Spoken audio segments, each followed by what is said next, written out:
maybe talk to type because they can't type the sentence, but they can speak the sentence. And they've got this great story. We just need to get this story out. And if we have to use artificial intelligence to make that happen, great. Learn the artificial intelligence to make that happen, to get your story out there.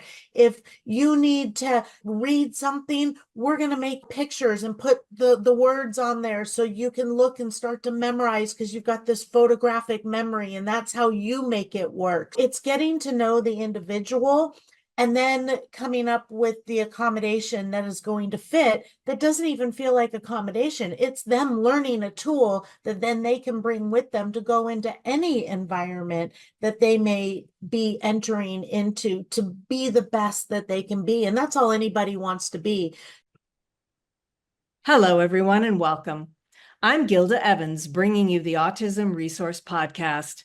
This podcast and the ARP website are your one-stop knowledge and resource base for autism and much more. I'm pleased to have Diane Strand join me as my guest today. Diane is an author, an award-winning executive producer, an owner at JDS Video and Media Productions and Actors Studio, and the founder of the nonprofit JDS Creative Academy. Her programs provide hands-on training and paid supported internship opportunities and are designed to break down barriers to gainful employment in video production, post-production, and acting for neurodivergent and disabled individuals. Welcome, Diane, and thanks so much for taking the time to join me and discuss the work you do. Thank you very much, Gilda. I'm honored to be here. I look forward to our conversation. All right, then let's get started. And please tell me just a bit about your journey that got you to where you are now. My journey actually goes all the way back probably to second grade. And that was because I really wanted to play Betsy Ross in the school play. And everyone told me that I really shouldn't even try, from teachers to parents, because I couldn't read.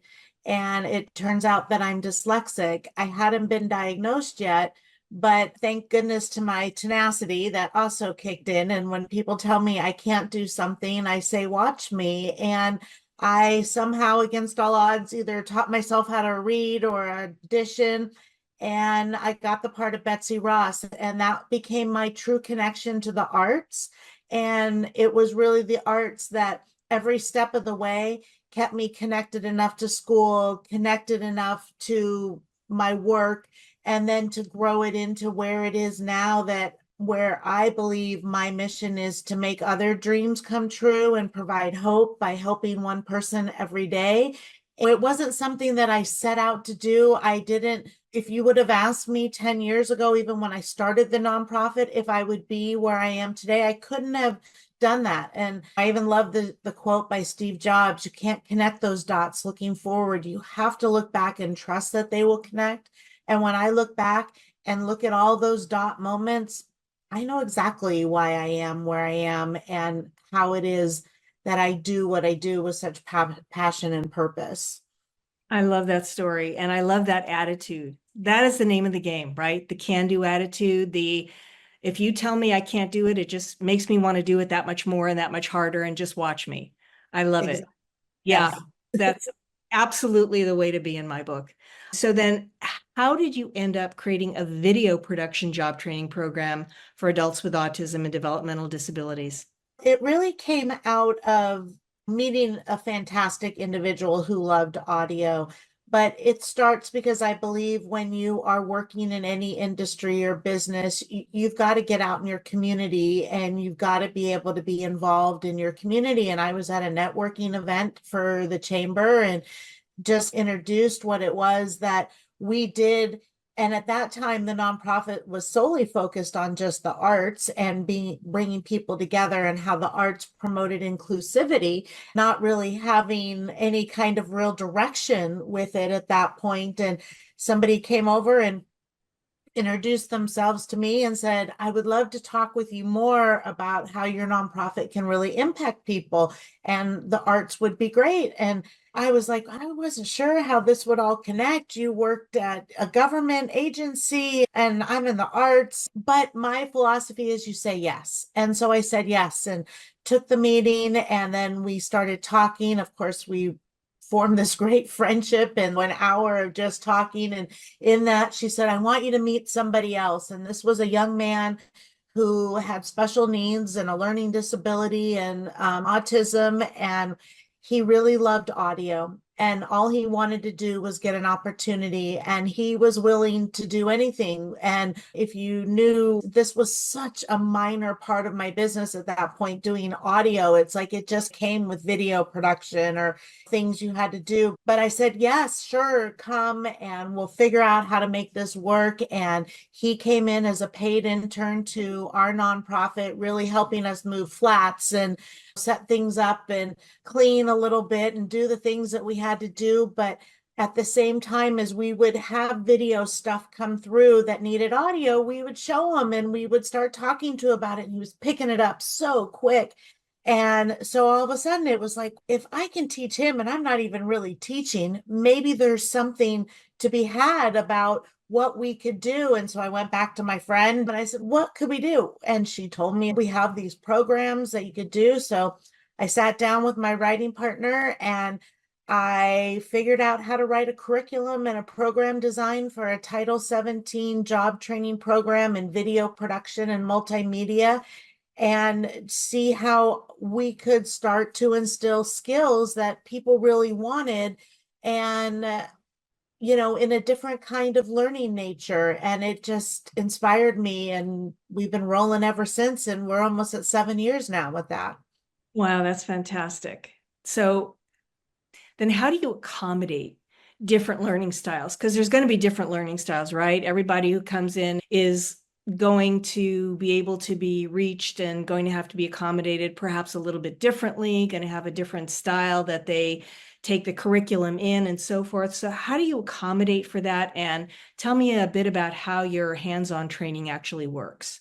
That's the magic word right there, the hands-on training. That is exactly how we make it work, because everybody does learn differently. Some people need to read it. Some people need to hear it. Some people just need to touch it in different ways and feel it through. So we mold all of those 3 kinds of styles together. Everybody gets to touch it. If you're going to use equipment and you're going to be in this industry, you've got to touch equipment. And sometimes we may need to work with somebody who has more dexterity issues, and we work with different kind of brain games that will help with the dexterity and trying to get a little bit more coordination to be able to push some buttons or enunciate things a little clearer, slow it down, use different tools. We have to find those tools sometimes. And I'm like, you know what? We need to teach this person how they can maybe talk to type, because they can't type the sentence, but they can speak the sentence. And they've got this great story. We just need to get this story out. And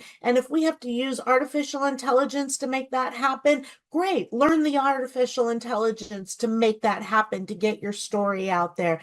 If you need to read something, we're going to make pictures and put the words on there so you can look and start to memorize, because you've got this photographic memory, and that's how you make it work. It's getting to know the individual and then coming up with the accommodation that is going to fit, that doesn't even feel like accommodation. It's them learning a tool that then they can bring with them to go into any environment that they may be entering into, to be the best that they can be. And that's all anybody wants to be. So, it's not really the world that needs to make an accommodation. It is learning that there are tools out there, and then finding those tools, putting in the research and the work. And it's teaching the families, it's teaching the individuals, it's teaching the businesses about these humans who have unbelievable loyalty and determination to make something of themselves, which is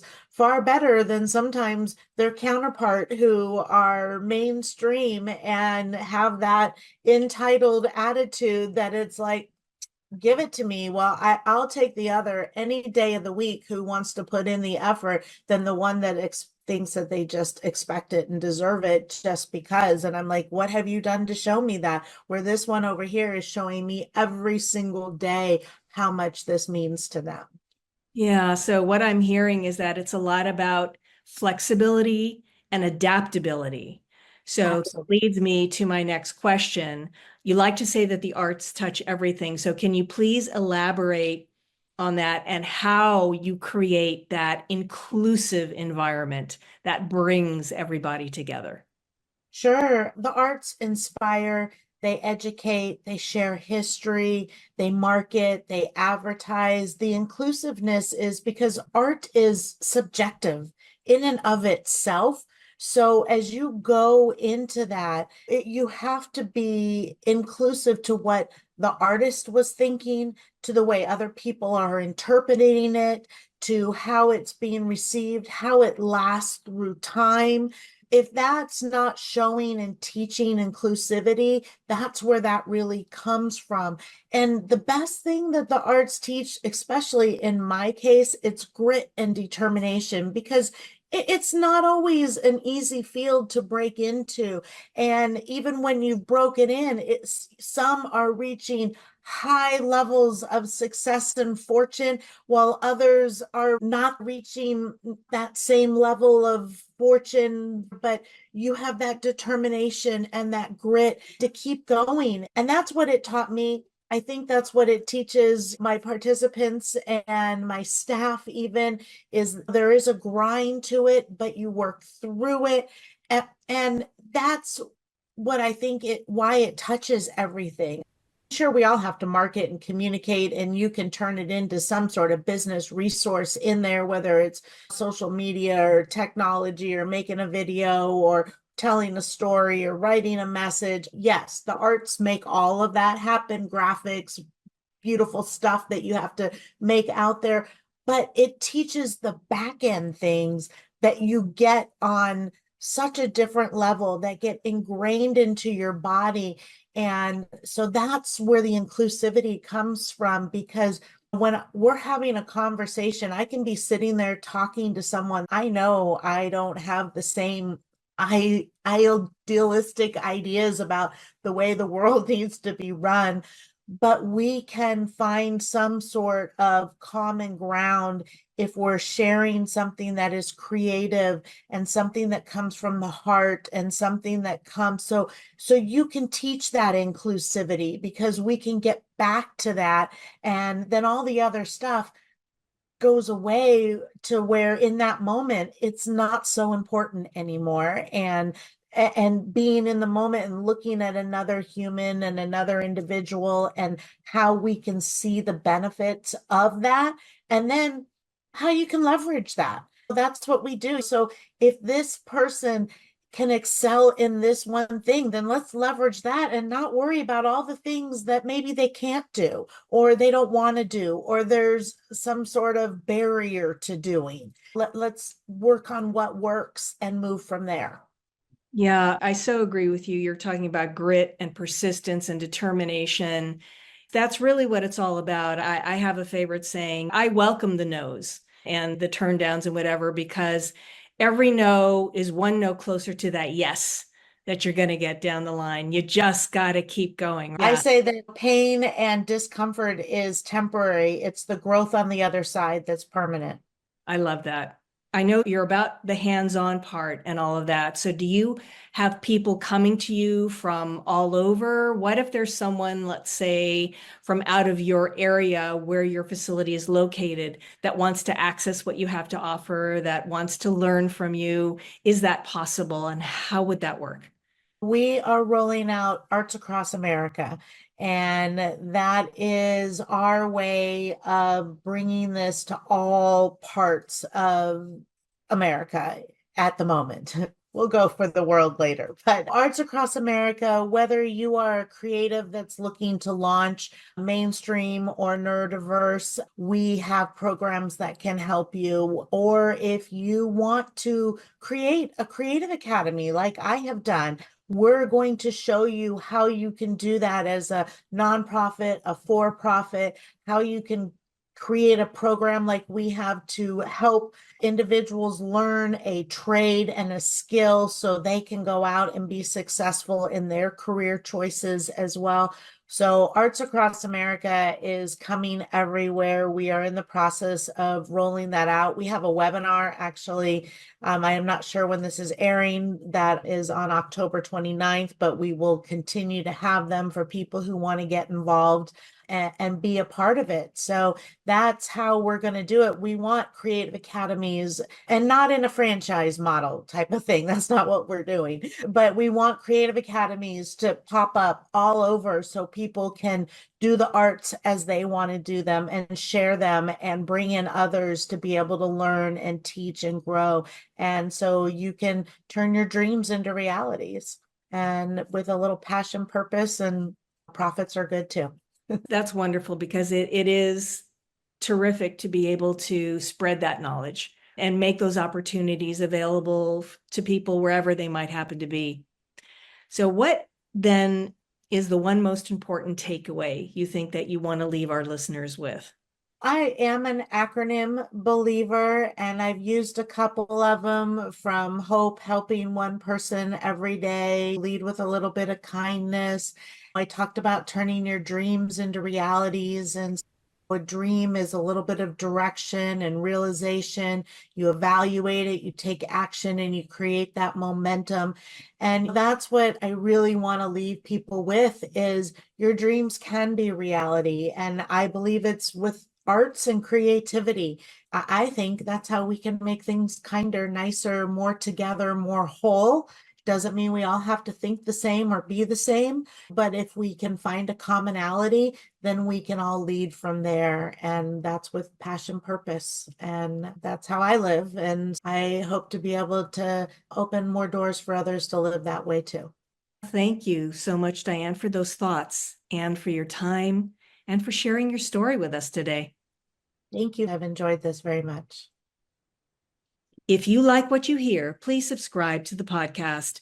You can find it on Apple iTunes, Amazon Music, Spotify, and other popular platforms. Don't forget to follow us on Facebook and Instagram. And if you would like more information on this topic or anything else we've covered on the Autism Resource Podcast, visit us online at www.autismresourceproject.org/podcast. If you have a topic you'd like us to cover in the future, contact us through the website or comment on any of our social media channels. And be sure to check our growing website often, since we are continually adding useful information and resources. I want to thank our listeners for spending part of their day with us. This is the Autism Resource Podcast, and I'm Gilda Evans, reminding you to take care of yourself and that special person in your life.